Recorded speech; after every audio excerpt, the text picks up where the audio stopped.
안녕하세요. 라이프 디자이너 제제입니다. 오늘은 티스토리 블로그 후기를 찍어보려고 해요. 사실 조금 되기는 했는데 이제야 올리게 됐습니다. 제가 예전에 티스토리 관련된 영상을 한번 업로드를 한 적이 있었거든요. 조금 되기는 했었는데 그때 그러고 나서 좀 바빠지는 일들이 이렇게 생기기 시작하면서 조금 공백이 있었다가 바쁜 시기들이 이제 지나고 지금은 조금 한가로운 그런 시간을 보내고 있어서 다시 티스토리 블로그를 좀 마저 작성을 하고 요즘에는 책도 이제 읽고 있습니다. 제가 예전에 이 책을 선물을 받았었거든요.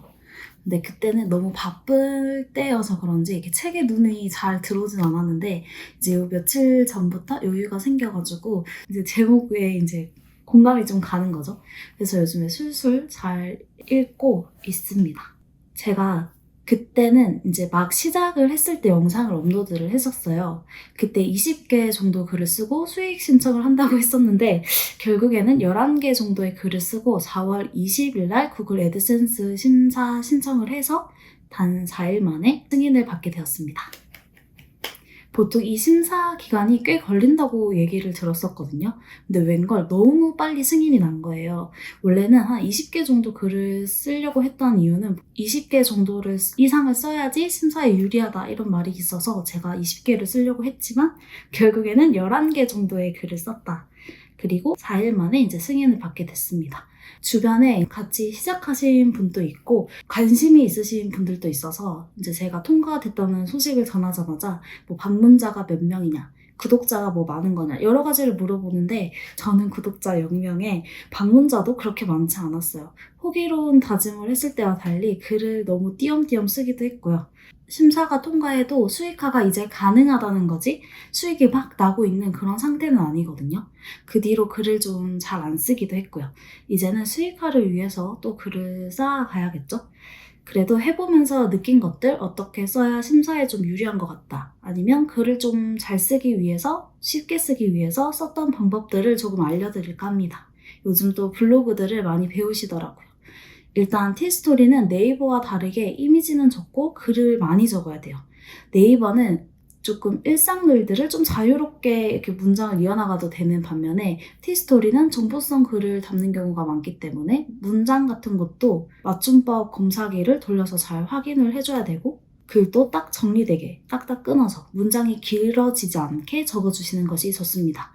네이버 글자 수 3개에서 최소 공백 제외 1,500자 정도는 넘게 작성을 했었고 티스토리에 보면 제목 1, 2, 3, 본문 1, 2, 3 이렇게 나눠서 적을 수 있도록 해놨거든요.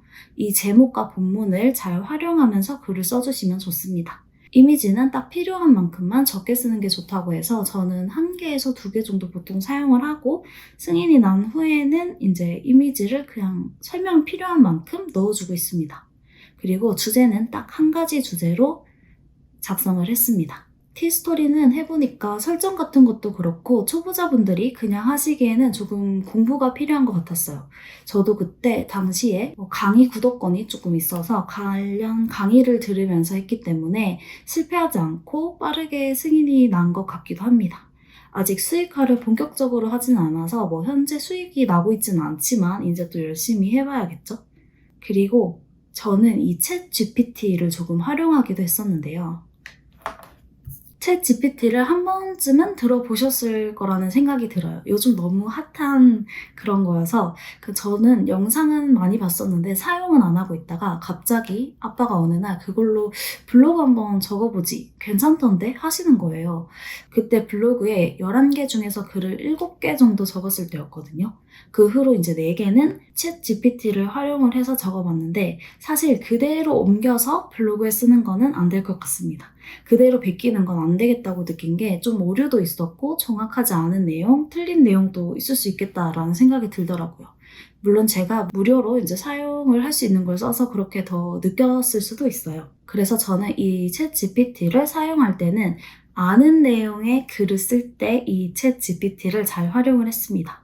아는 내용이라도 글을 또 이렇게 적어내는 거는 또 다른 문제거든요. 챗 GPT에다가 이렇게 질문을 막 한 뒤에 그 대답이 맞고 아닌 걸 제가 알아야지 맞는 내용이구나 하고 글을 쓸 수 있잖아요.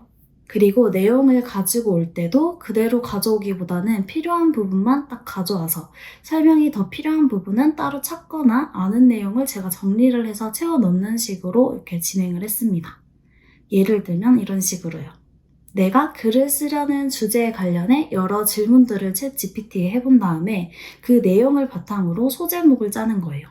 소제목에 들어가는 내용을 이제 세부적으로 또 질문을 해서 해당 주제에 대한 정보를 요청을 하고 그 답을 바탕으로 내 경험이나 지식, 그 다음에 검색 같은 것들을 바탕으로 한 번 더 문장을 구성을 해서 글을 작성을 합니다. 그 다음에는 이제 작성한 글을 검토를 하고 수정을 하는데요. 이제 문법이나 표현의 흐름 같은 거, 그 다음에 내용의 일관성 같은 것들을 조금씩 확인하면서 필요에 따라 수정과 편집을 이제 진행을 하면 이렇게 끝이 납니다. 확실히 글을 쓰는 속도가 많이 빨라져요.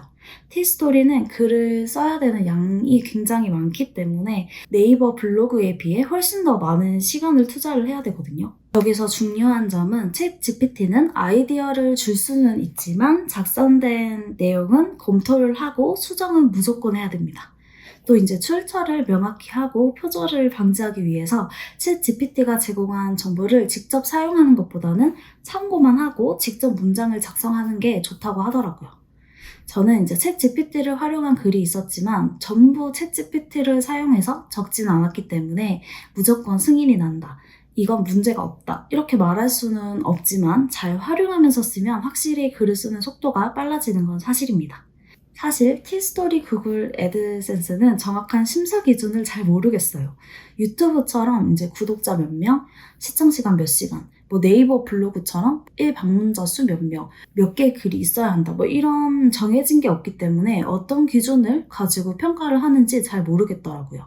그래도 확실한 건 방문자 수나 글을 클릭해서 들어오는 사람이 저는 많지 않았었기 때문에 오로지 내가 쓴 글을 보고 판단하지 않았나 개인적으로는 그렇게 생각을 합니다. 혹시나 이제 티스토리 블로그를 시작하시려는 분들은 꼭 구글 애드센스 심사 이 내용들 참고하셔서 조금 더 쉽게 통과를 하셨으면 좋겠고 저도 꾸준히 잘 운영해 나갈 수 있었으면 좋겠네요. 혹시나 또 블로그에 관련해서 궁금한 점이 있으면 댓글로 달아주세요. 나중에 수익화가 또 제대로 됐을 때 한번 영상을 또 찍어보도록 하겠습니다. 그럼 다음 영상에서 만나요. I've seen a lot of change, been through a lot of pain. Some things are not the same as they were a year ago. But all will be okay, I move on each and every day. The past is where